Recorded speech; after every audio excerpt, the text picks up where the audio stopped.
اپنے آپ کو ماضی کا قیدی نہ بناؤ، وہ زندگی کا سبق تھا، کوئی عمر بھر کی سزا نہیں۔ اگر کوئی محبت لینے آئے تو اسے محبت دے دینا، محبت سکھانے نہ لگ جانا۔ مرد کبھی مجبور نہیں ہوتا، اگر وہ عورت سے سچی محبت کر لے تو وہ اسے کسی دوسرے مرد کے لیے نہیں چھوڑ سکتا۔ محبت کرے اور نکاح نہ کرے اور مجبوری کا بہانہ بنا کر ساتھ چھوڑ دے، مرد ہو یا عورت، یقین جانے وہ انسان دنیا میں سب سے گھٹیا انسان ہے۔ یقین مانے کسی کی بھی کوئی مجبوری نہیں ہوتی، یہ سب بہانے ہوتے ہیں۔ یہ نہیں مان رہا، وہ نہیں مان رہا، یہ ہوگا وہ ہوگا۔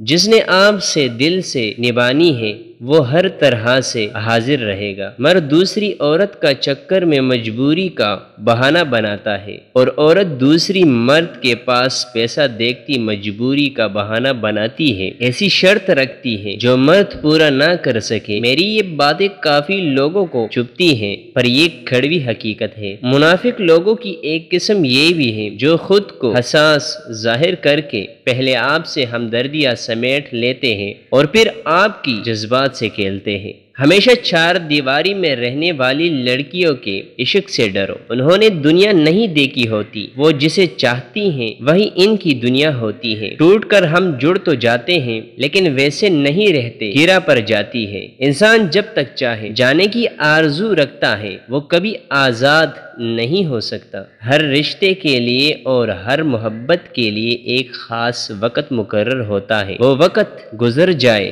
تو رشتہ اور محبت ختم ہو جاتی ہے۔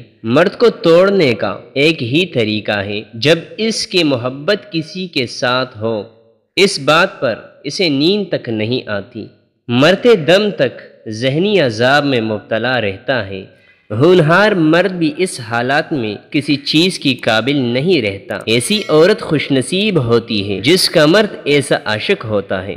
زندگی میں کبھی کسی کو دھوکہ نہ دینا، کیونکہ دھوکے میں بڑی جان ہوتی ہے۔ یہ گھوم پھر کر واپس آپ کے پاس پہنچ جاتا ہے کیونکہ اس کو اپنے ٹھکانے سے بہت پیار ہوتا ہے۔ کتنی نازک ہوتی ہے لڑکیاں، پسند کا سوٹ نہ ملے تو عید نہیں مناتی، مگر ایک ناپسندیدہ انسان کے ساتھ پوری زندگی گزار دیتی ہے۔ جس نے نبھانا ہوتا ہے وہ ہزار غلطیوں پر بھی معاف کر دیتا ہے، اور جس نے نہیں نبھانا ہوتی وہ ایک غلطی کو ہی بہانہ بنا کر آپ کو چھوڑ دیتا ہے۔ جسم روندہ جائے تو یہ دل کو بسنے نہیں دیتا۔ اچھا انسان مطلبی نہیں ہوتا، بس دور ہو جاتا ہے ان لوگوں سے جنہیں ان کی قدر نہیں ہوتی۔